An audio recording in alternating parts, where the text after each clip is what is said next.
up, Andy Serkis tells us how proud he is of Gollum's look. He's a lot more handsome, don't you think? And Martin Freeman makes it clear he isn't quite as adventurous as Bilbo. No, not in that terms, no. Hello, welcome to The Hobbit, an unexpected journey T4 premiere special. Normally, I'd be on a red carpet. Not today. I have my own Hobbit ho. That's because this is one of the most eagerly anticipated movies of the year. Now, we have the incredible cast attending, special guests and even royalty. And that's because everybody wants to be on the first of 3 epic journeys to Middle-earth. Now it's time for The Hobbit. Now, if you don't know the story, it goes kind of something like this. Bilbo is chosen to go on a journey to claim back Erebor from some kind of dragon. Gandalf and 13 dwarfs offer to help him against orcs and warps, and along the way he bumps into Gollum, who has some kind of precious ring. Any questions?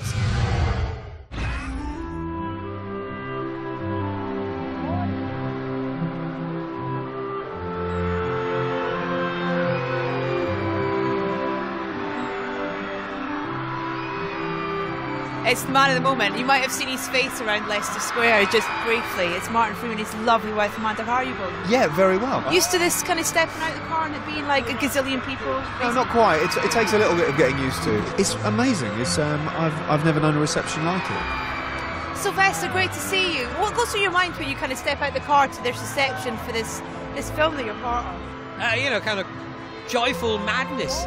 Now, am I right in thinking that Peter Jackson said that you're the closest person he's ever met to a Hobbit? I mean, given that he loves Hobbits, I think that's a compliment. Sorry, Ian. I mean, you've done this before. It's always thrilling. I mean, it's a great encouragement when you're making these films to know that there's a really excitable audience waiting for whatever you come up with. I was very excited when Peter decided to weave Galadriel back into the story. Yes, there was a lot of affection between Cate Blanchett and me, and it comes out on the screen between Galadriel and Gandalf. People are wondering if they're having an affair. Well, my lips are sealed. They're so full of passion, these fans, you know, they're so devoted, and over the years it's just, you know, it's sort of built and built. I mean, they've been so hungry for these films. It's Tolkien, it's a different tone to The Lord of the Rings. I love the fact that it was written more as a children's tale, and it gave us a chance to be have a little bit more comedy than The Lord of the Rings. Hello, world. Hello, universe. Hello, everyone. It's Gollum. And Smeagol. Yes, and Smeagol. Goodbye.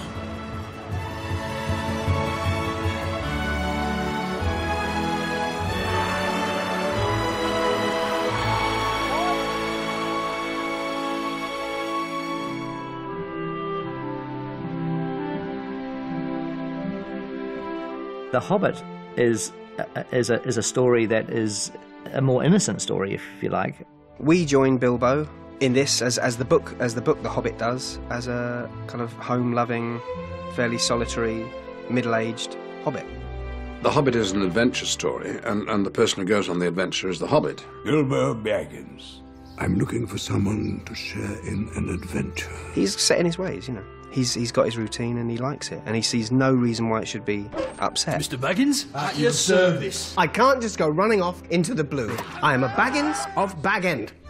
He's rather bullied into it by a wizard who thinks he knows best. You asked me to find the 14th member of this company, and I have chosen Mr. Baggins. Feel a bit faint. The one thing with hobbits is that they are very stealthy. Hobbits can pass unseen by most if they choose, which gives us a distinct advantage. Nope.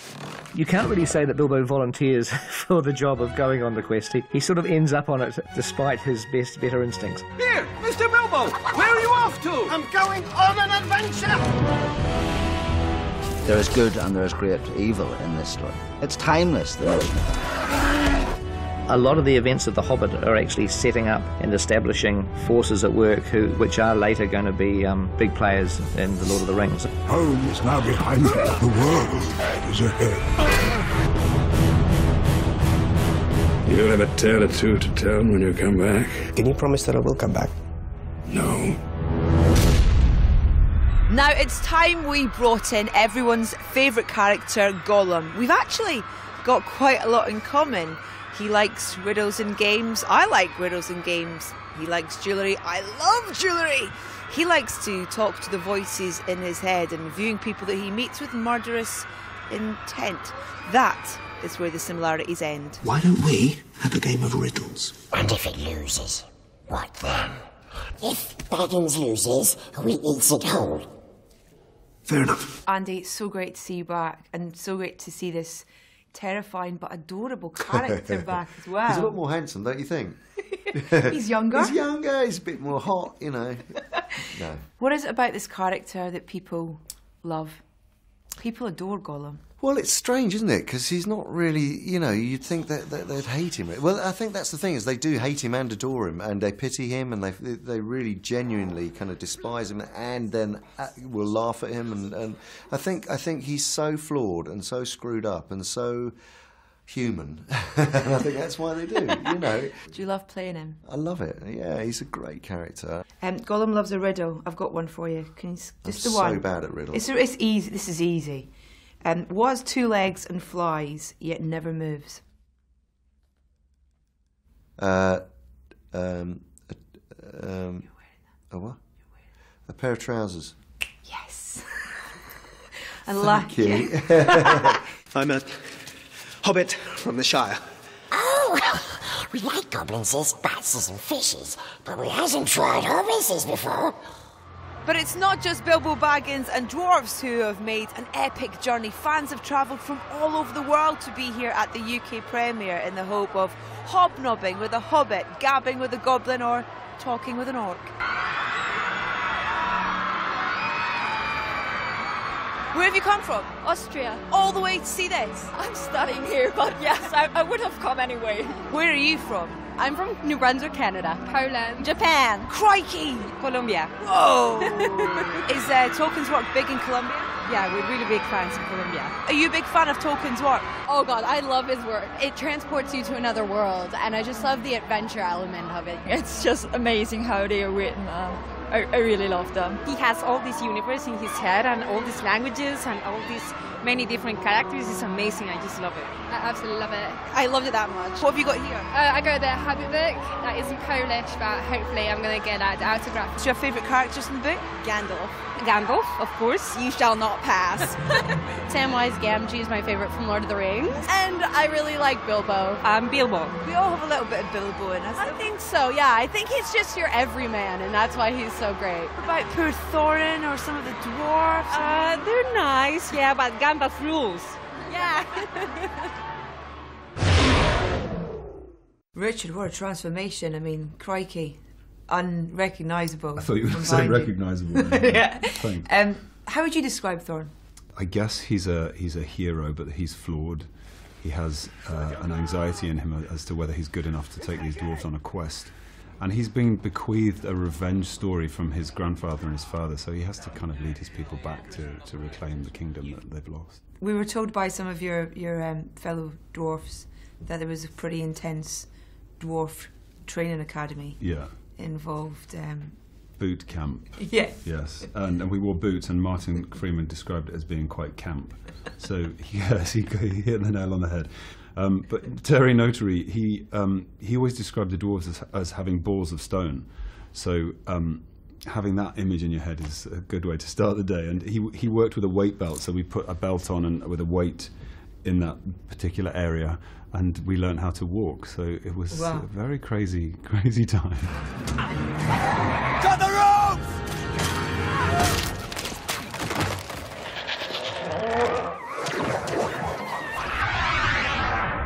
Now, when it comes to wizards, I like mine with big pointy hats, long flowing cloaks, and the biggest beards you can find.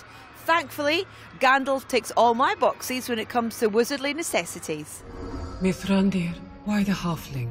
Why Bilbo Baggins? Perhaps it is because I'm afraid. It's great to see you back. Thank you. The cloak with the beard and just running things. Yeah, running. Oh, lots of running. This way, come on, quickly. And a lot of action again in this film. Do you like that side to it? Do you? Well, the action, if it involves Gandalf, involves me running. That's fine. And now we'll do it again, and again, and again, and again. And just one more time. And you're often carrying a heavy sword and a big staff and make sure the hat doesn't fall off. Well, that's fine. But a lot of the running, of course, is not me. There was a Gandalf team. How many? Well, sometimes it seemed as many as 7 or 8 people all pretending, including me, to be Gandalf. When you want to shrink Martin Freeman, there's a tall Gandalf. If you see Gandalf racing off into the distance, galloping on some horse or other, that won't be me. I don't want to fall off a horse. And if there's fighting, it's probably the stunt double, Gandalf. But if you can see my face, then it's me. And if you see me jumping over goblin fences and swinging into the space and doing daring do of that sort, that's not even anybody. No, that's computer generated Gandalf. What his name is going on? You are being hunted. Coming up, more Middle-earth mayhem from the premiere. James Nesbitt introduces us to Aidan Turner. Because he's the hot dwarf. And Martin Freeman reveals how he adjusted to Peter Jackson's direction. Which, when he says one more for luck, you know means at least 8 more. Welcome back to the Hobbit, An Unexpected Journey T4 Premiere Special. And look at this incredible event as Middle-earth twins with Central London for this royal event. Now, as we've already learned, Middle-earth is part with orcs and wargs and mysterious and slightly sinister characters. Fortunately, the middle of central London is nothing like that until it gets dark, and then you never know what may well be lurking around the corner. Richard, this is Leicester Square, this is the UK premiere. What emotions are you feeling right now in terms of this reception? This is the one I was nervous about because I thought that I might step onto the carpet and start crying. And I had a dream last night that I got lost outside the cinema and I couldn't find my way in. Let's hope that doesn't happen. But it's so great to come to London and bring it home. James Nesbitt, how are you, sir? Good, I'm a wee bit foundered, as we say, where we come from, a bit cold, but no, it's fantastic. I mean, the warmth of the crowd is just beating the cold.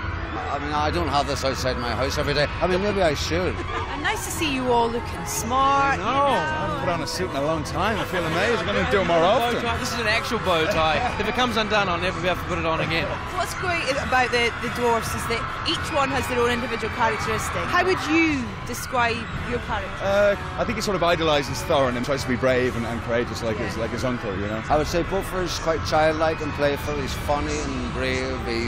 He likes hard work and hard fighting, but he's not a stranger to a glass of wine.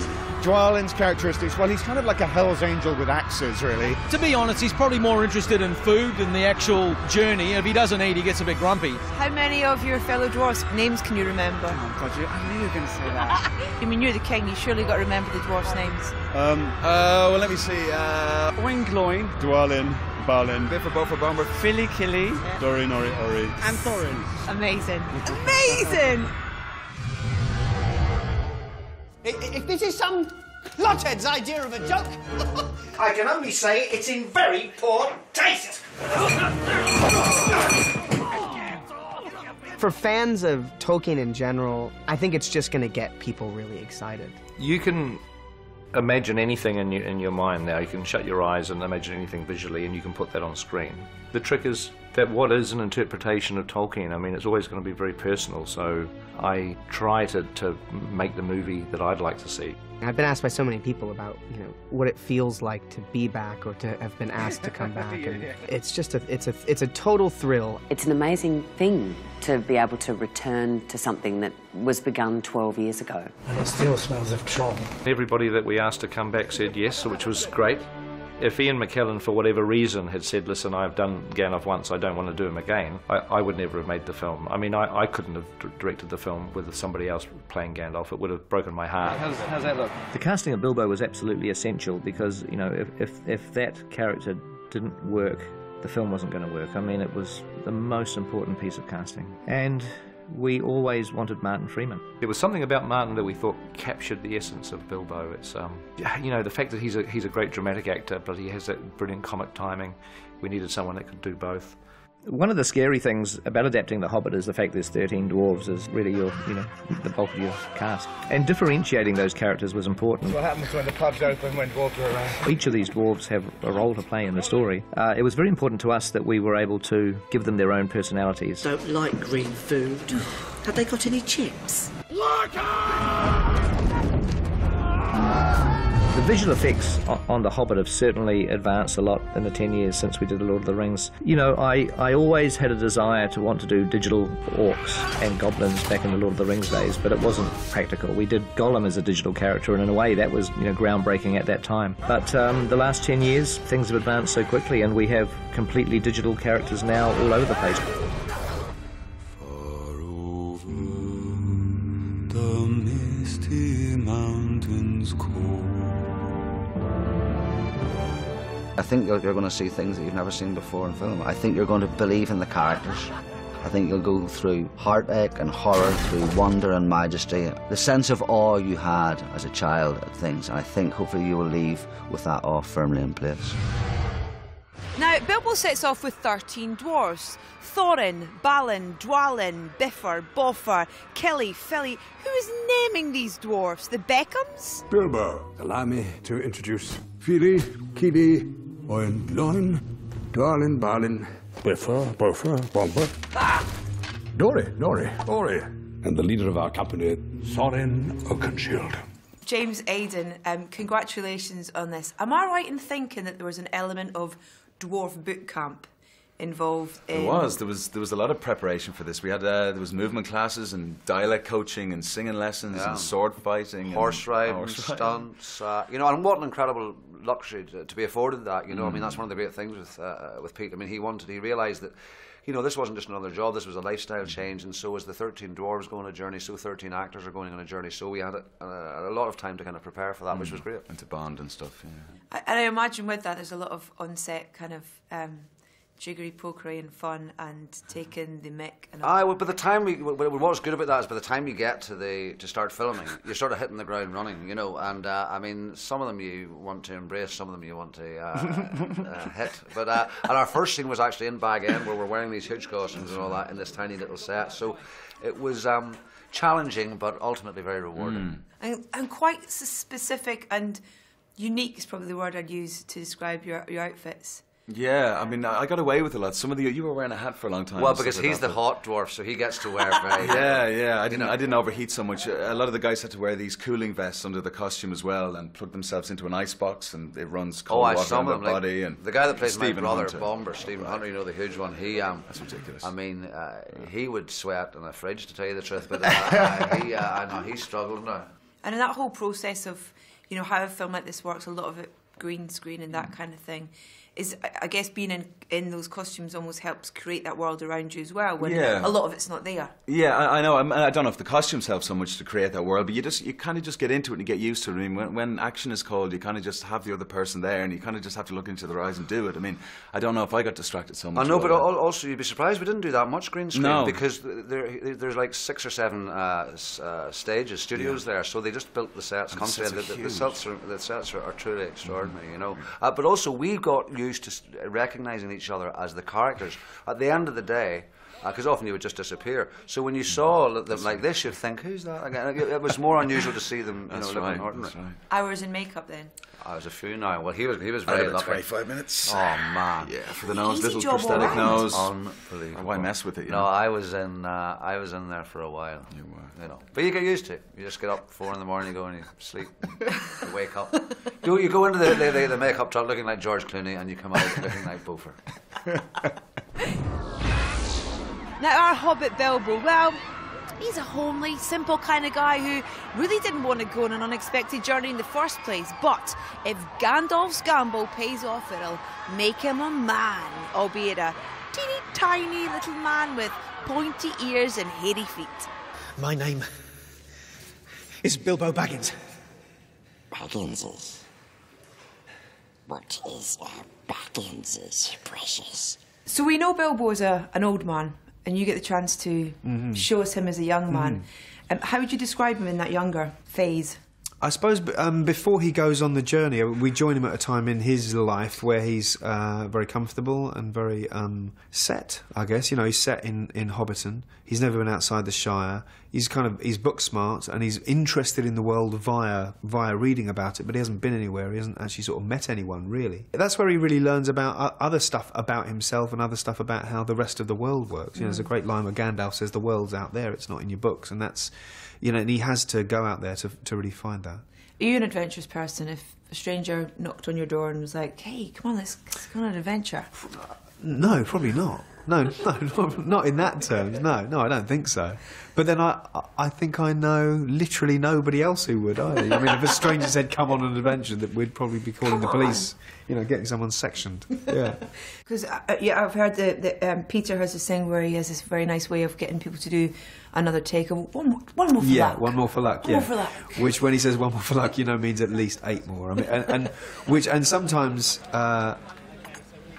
you know, usually actually that's quite a gruelling thing, because even in a more sort of sedate scene, you're either carrying something or your feet are killing you, or the lights, you know. So it was quite a knackering job, you know. It was a very sort of gruelling job in some ways. So when someone says one more for luck, and before you know that that's a lie, you kind of go, oh fine, okay, one more. But then when you kind of like, this is 6 now, you know, so we would occasionally have a little sweepstake on how many more we were going to do, you know what I mean? And it would usually be about 8 or 10.